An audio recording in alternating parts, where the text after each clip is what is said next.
శ్రీకృష్ణ పరబ్రహ్మణే నమః.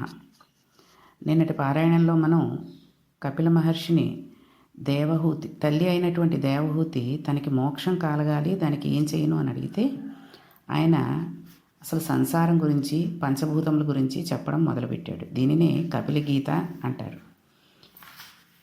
అయితే ఈ పంచభూతాలు కూడా నిర్మించిన పిండాండంలో 5 కర్మేంద్రియాలను సృష్టించాడు.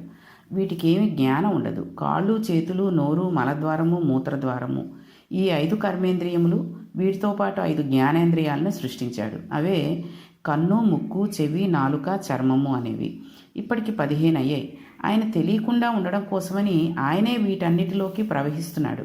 అలా ప్రవహిస్తూ ఒక గమ్మత్తు చేశాడు. ఇది ఎవరు తెలుసుకుంటున్నాడో వాడికి వైరాగ్యం వస్తుంది. ఆయన పృథివికి ఒక తన్మాత్రను సృష్టించాడు. పృథివికి వాసన ఉంటుంది. అందుకే మనం ఎండిపోయిన నేల మీద నీళ్లు పోసామనుకోండి, కమ్మటి వాసన వస్తుంది. పృథివికి వాసన అనే తన్మాత్రను సృష్టించి ఆ వాసనను పట్టుకోవడానికి ఈ శరీరంలో ఒక కేంద్రాన్ని పెట్టాడు. అదే ముక్కు జ్ఞానేంద్రియం. అది పృథివిలోంచి వస్తున్న వాసనలను పసిగడుతుంది. అలాగే నీటికి రుచి పెట్టాడు, పోషించగలిగిన శక్తి పెట్టాడు. ఆ రుచిని పట్టుకోవడానికి నాలుకను పెట్టాడు. బయట శబ్దాన్ని పెట్టాడు, శబ్దాన్ని ఆకాశంలో నుండి వచ్చేటట్టు చేశాడు. ఈ శబ్దం పట్టుకోవడానికి చెవిని పెట్టాడు. స్పర్శ పెట్టాడు. స్పర్శ ఎక్కడి నుంచి వస్తుంది? వాయువులో నుండి వస్తుంది.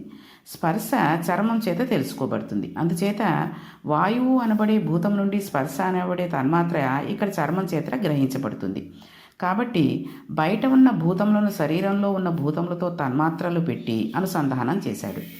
వీటిని పట్టుకోవడానికి కన్ను, ముక్కు, చెవి, చర్మము, నాలుక అనే కొన్ని కేంద్రాలను పెట్టి తన శక్తిని వీటి యందు నింపి నిబిడీకృతం చేశాడు.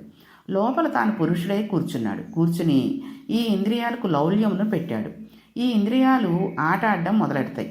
ఎప్పుడు చూసిందే చూడు, విన్నదే విను, ముట్టుకున్నదే ముట్టుకో, వాసన చూసింది చూడు, రుచిని మరలా తెచ్చిపెట్టు అని ఇంద్రియాలు ఆడడం మొదలు పెడతాయి. చూడండి, మనకి ఏదైనా ఒక వస్తువు నచ్చింది అనుకోండి, మళ్ళీ మళ్ళీ దాన్నే చూడాలనిపిస్తూ ఉంటుంది.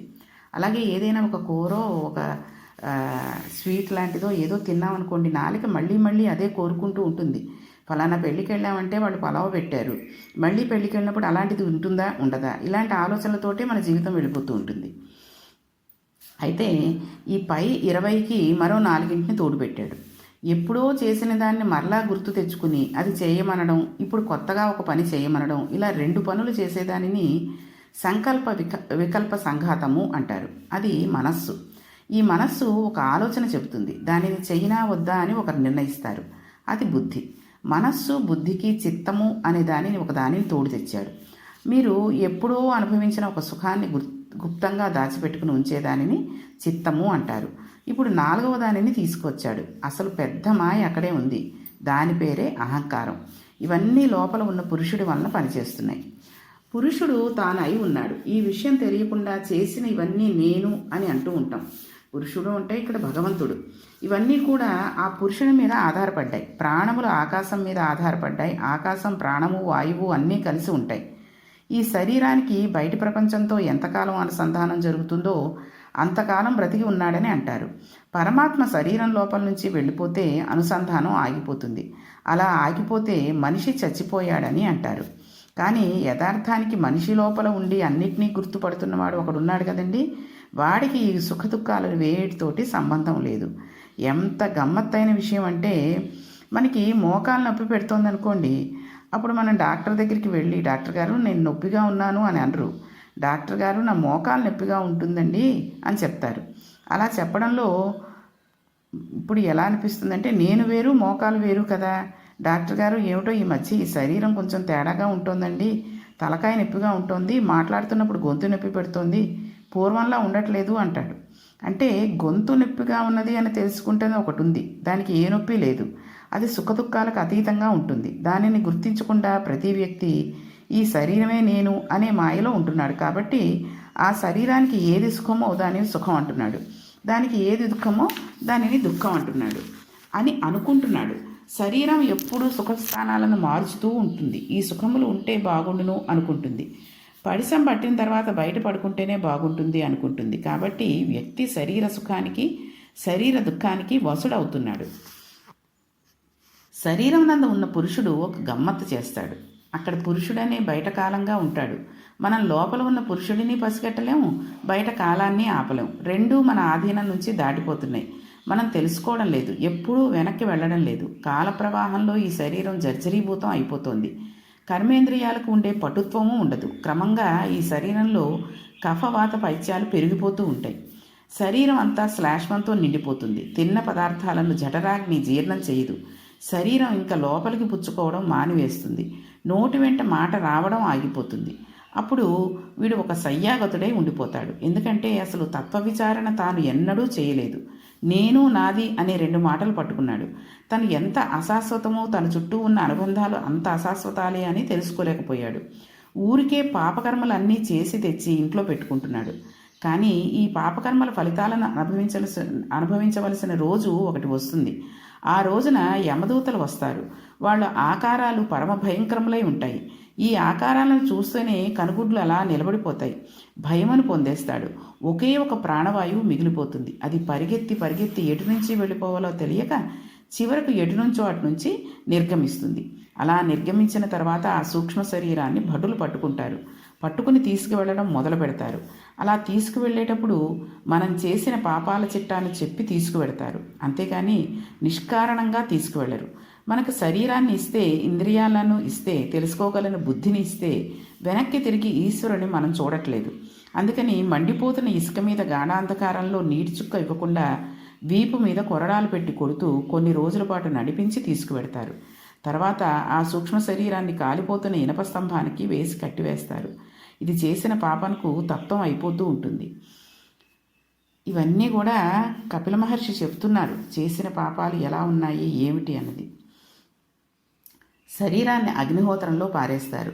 అక్కడే కత్తి తెచ్చి శరీరంలో కండ కోసి తినమని మనకే పెడతారు. అప్పుడు ఆ కండ తానే తింటాడు. చేసిన పాపాన్ని చెప్పి శిక్ష వేస్తూ ఉంటారు. ఆనాడు మనం చేసిన పాప ఫలితాన్ని కింద ఉన్నవాడు సుఖంగా అనుభవిస్తూ ఉంటారు. కానీ పాప ఫలితాన్ని మాత్రం మనం ఒక్కళ్ళమే అనుభవించాలి. కాబట్టి ఇవన్నీ విన్న తర్వాతైనా మనం మారి కనీసంలో కనీసం ఇక ముందు నుంచైనా ఎటువంటి పాపాలు తెలిసి తెలియక కూడా చేయకుండా ఉండాలి అని ఆశిస్తున్నాను. ఆయన అన్నారు, అమ్మా, ఇలా అయిపోకుండా ఉండాలి అంటే ఒక్క మార్గం ఉంది.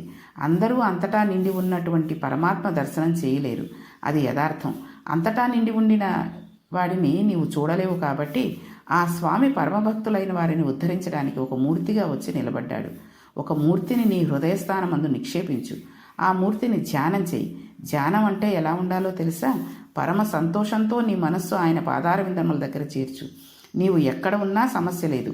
నీవు అలా కళ్ళు మూసుకుని కూర్చుంటే ఆ స్వామి మూర్తి నీ మనస్సులో మెదలాలి. త్రిభంగ స్వరూపంలో నడుము కొద్దిగా ఉంచి చిరునవ్వు నవ్వుతూ మంచి యవ్వనంలో ఉండి కొద్దిగా పళ్ళు కనబడుతూ ఉండగా ఎడమ చేతితో వేణువును పట్టుకుని కుడి చేతితో దాని రంధ్రములను తన వేళ్లతో మూస్తూ ఆ వేణువు చివర వేలాడుతున్న కుచ్చుతో ఒక కుడికాలు మీద తాను నిలబడి సోయగంగా ఎడంకాలు పైకెత్తితే అందులో పద్మరేఖ, పద్మము, హలము, అమృత భాండము మొదలైన గుర్తులు కలిగిన ఆ శ్రీపాదమును సేవించు. ఆ తర్వాత ఆయన ఎడమకాలు పైకెత్తినప్పుడు ఆయన శ్రీపాదమును దర్శించి నీ తల తీసుకువెళ్ళి ఎర్రటి పాదమును తాటించి కింద పెట్టి ఉంచిన కుడిపాదం మీద నీ తల తాటించి పచ్చని పట్టుపీతాంబరం పక్కనుంచి కనబడుతున్న స్వామి పిక్కలను దర్శనం చేసి ఆ పైన బలిష్టమైన ఆయన కాళ్ళను చూసి చక్కటి ఆయన మోచిప్పలను చూసి సమస్త లోకములను నిర్వహించగలిగిన బలిష్టమైన తొడలను చూసి సన్నటి ఆయన కటి ప్రదేశమును చూసి అది కొద్దిగా పక్కకి వంగి ఉంటే దాని మీద పట్టుపంచ కట్టుకుని పట్టుపీతాంబరం కుచ్చెళ్ల మీద ఉన్నటువంటి బంగారు మొలనూలు దర్శనం చేసి దానికి ఉన్న చిరుగంటలు దర్శనం చేసి ఆ పైన స్వామి నాభిని చూసి అందమైన ముడులు పడి లోపలికి ఉన్న నాభికి నమస్కరించి ఆయన ఉదరభాగమును దర్శించి ఆ పైన స్వామి వక్షస్థలమునందు ఉన్న శ్రీవత్సము అనే పుట్టుమచ్చను చూసి ఇటు పక్కన కౌస్తుభ వజ్రమును చూసి ఆయన వేసుకున్న వనమాల అరవిరిసిన పుష్పములు వాటి మీద రుద చేస్తున్న తుమ్మెదలు ఆయన వక్షస్థలమునందు వేంచేసి ఉన్న లక్ష్మి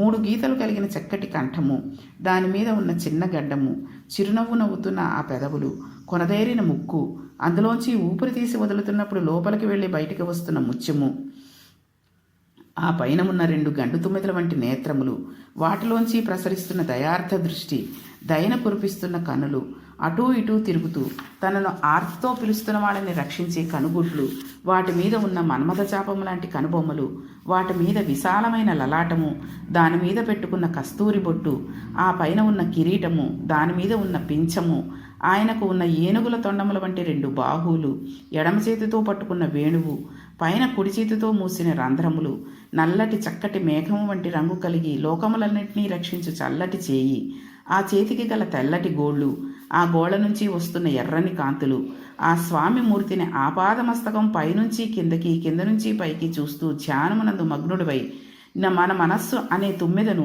ఆయన దగ్గర చేర్చడం మొదలు పెడితే ఇక్కడ ఉన్నవాడినే అక్కడ చూస్తావు. అందుకోసం విగ్రహారాధన వచ్చింది.